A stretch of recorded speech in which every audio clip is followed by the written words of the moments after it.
back to that Kevin Show with Kevin McCullough. Okay, friends, it's the weekend, and this has been a very important week.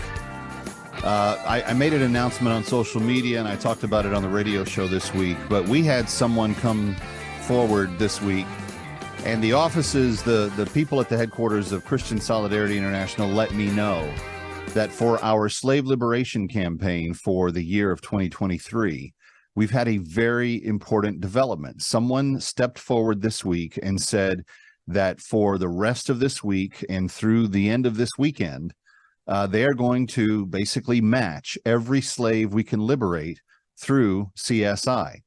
Now, if you have been with us in past weeks, you know that we have been targeting slave liberation in the area of Sudan, northern Sudan.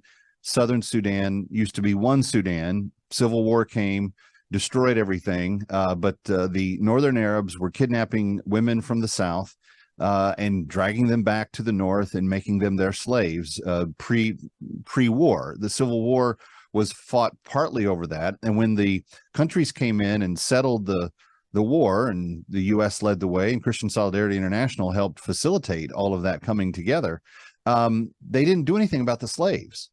And there were about 185,000 that were still enslaved in northern Sudan. So the world comes in, divides up the land, says, okay, southern Sudan, that's where the Christians can live. We're going to let you live there unharassed. You won't be bothered. And the north can be the possession of where the Arabs live. Well, the only downside to that was that nobody went and took care of the slaves that were already there. And Christian Solidarity International has been doing this for the last 15, almost 20 years now. And because of some of you in years past listening to me, helping me with this, we have liberated close to 3,500 slaves to date. And it's a very simple process, and it's kind of reminiscent of how slavery was ultimately ended here in the U.S. The Civil War was fought, obviously. But you remember the Underground Railroad, people that would go into the South and bring people out and get them to freedom, free territory in the North. Well, it's just the opposite geographically there, but the same idea. Arabs from the North that want to have good relationships with the farmers in the South have said that they are willing to go in, scout out where slaves may be being held, and then do what they can to bring them back. When they have effected their liberation and they bring them back, then the process is very simple. The slave has a recovery camp that they get to go to for a period of time. They get to recuperate, receive medical attention, tell their story, explain as best they can what's happened to them in years past, explain to the CSI personnel where they're from originally so that they can be reunited with family. Then they are given what's called the bag of hope. And this is what we do, friends, and this is so exciting. The bag of hope is everything that they need to start their life over again. It includes much more than what will fit into one bag, by the way. It includes a year's worth of sorghum grain to eat. So food for a year. Right off the top of the bat, you've taken care of one of their biggest needs, period. They have tarps and things that will help them protect them from the harsh elements, the heat in the summer and the rains in the winter.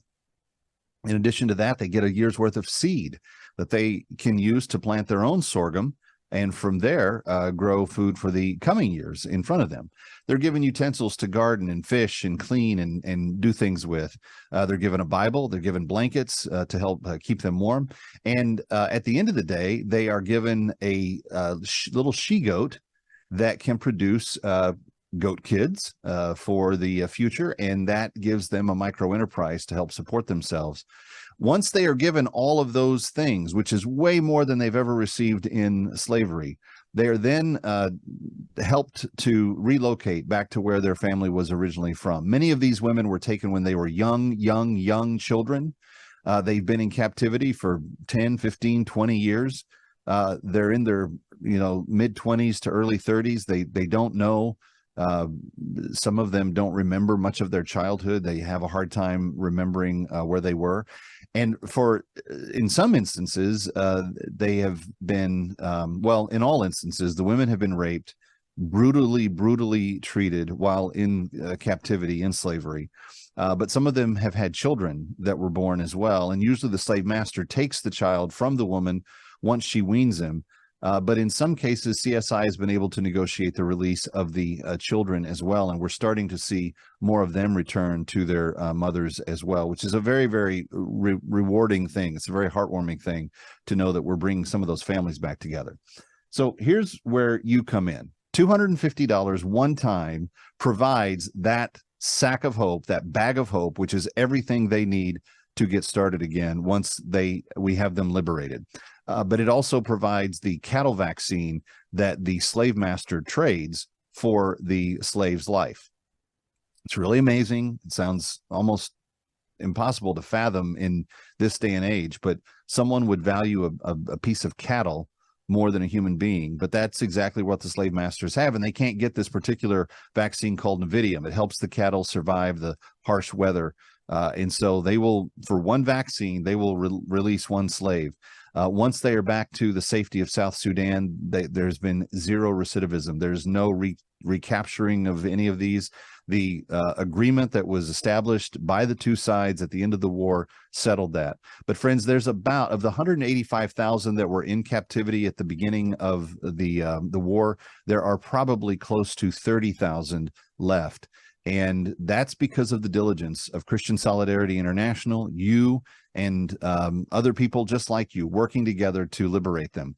This year, our goal is 192 slaves. We have names on a list of 192 that can be released, but we cannot guarantee that they can be relocated if we don't have their bag of hope spoken for. And that's where we need you to help us. Will you liberate one slave tonight? If you do, here's the big news. There is another listener that is going to match that. So for every slave we can liberate right now, this evening, someone else is coming alongside and saying, I will do the same thing, person for person. So if we had 40 people go to the phone right now, 888-342-1010, and each one of them liberated one slave, this other matching donor would do 40 slaves in one gift. We are at 72.